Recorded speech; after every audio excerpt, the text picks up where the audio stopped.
Like AI is a big trend, and hyper personalization is obviously the holy grail of marketing. SalesRobot has some really high quality personalization, like you can personalize based on the recommendation. If they don't feel it's automated, it's much more likely that they'll reply.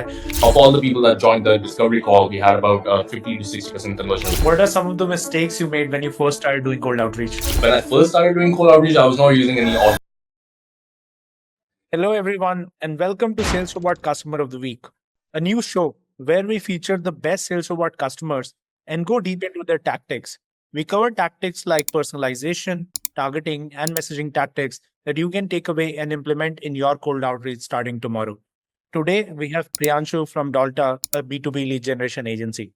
Welcome to the show, Priyanshu. Thank you. Thank you for having me, Saurav. Awesome. Let's get right into it. What do you do for businesses and how do you make money? So I help B2B businesses make more money using LinkedIn. How we do it is we get them high quality, ready to buy B2B leads using LinkedIn, email, and phone calls. So that's primarily what I do. Awesome. So let's get into your process. I saw a few of your campaigns. Obviously, we can't talk about specific campaigns because of your client relationship, but let's talk more generally about your process when it comes to targeting. How do you figure out how to build a good list for a client and what's your process? Do you have any secret tips to share? Yeah, I do. So basically, it all comes down to targeting. You want to reach out to relevant leads. You want to make sure that they're actively looking for your service. Get as much intent data as possible. So what we do is we have an ABM approach. So we get a list of the best clients and we get a lookalike of those clients using Panda Match and Ocean. And once we have the list of companies, we go on Apollo.io or ZoomInfo, find all the key decision makers, and we categorize them into three different priorities. So there's priority one, priority two, and priority three. So obviously, if you're selling some marketing services, you want to go after the CMO first. It also really comes down on the headcount of the company. If it's a really big company, you want to speak with the CMO. But if it's a small company or startup, you are better off speaking with the CEO. So the CMO, the CEO, you might want to put them in priority one, and then anyone else who's sort of like a decision maker or influencer, you can keep them in priority. And anyone who's sort of a gatekeeper usually want to back and info you to the decision makers. It's always better to keep them in your list, and you can keep them in priority three. So that's usually how we get the data. Because if you don't have the right audience, it doesn't matter how well you resonate with the scripts. You're not going to resonate with them. Because they're not looking for your services. Yeah, that's great. So do you have any specific client stories? Obviously, don't name the client, but maybe a client that you ran this process with, and what did that exact process look like? Yeah, absolutely. So we have a really big client based out of Canada. They're an investment bank and they help other people set up their real estate syndicates.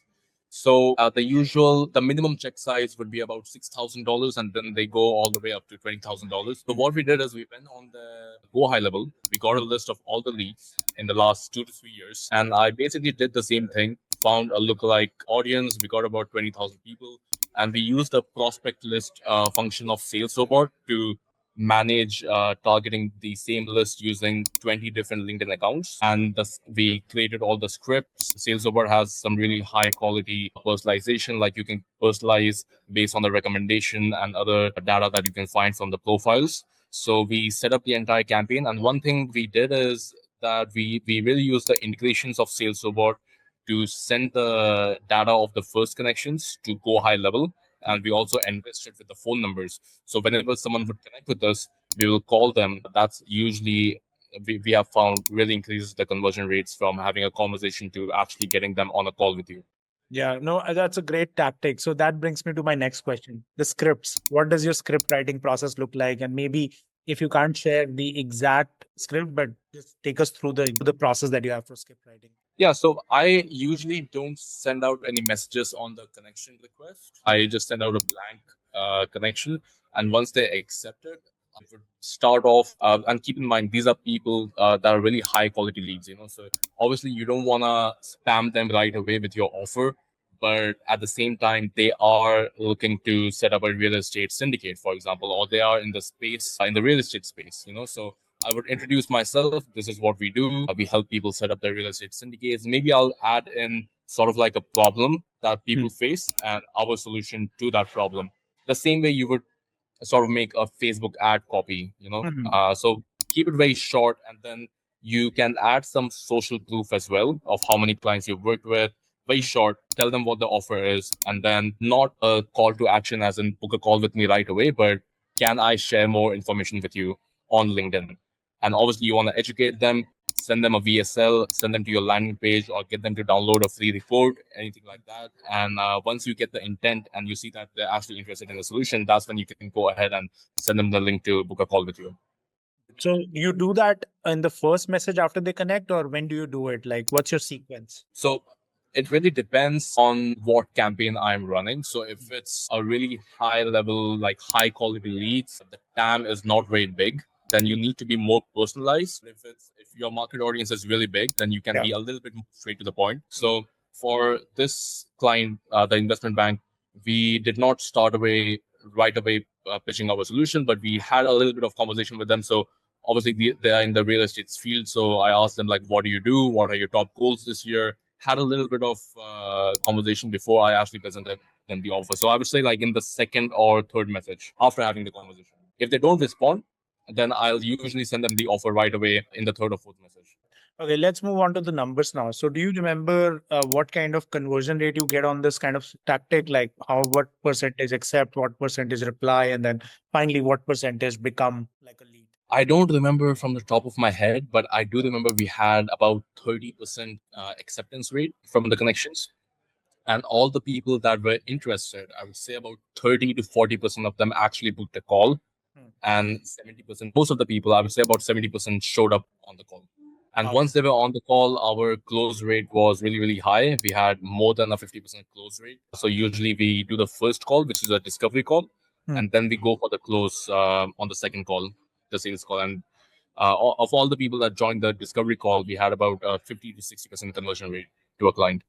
That's awesome. And in these numbers, are you including the additional tactic of calling them up as soon as they become connection from GHL or no? So yes, we used Vappy, Vappy, the AI cold caller. So we called them right away if we were able to find the phone number. So if the phone number was already listed on the LinkedIn profile, we called them right away. Otherwise, we had to enrich it using Clay or AirScale, and then we called them as soon as we got the phone number. Yeah.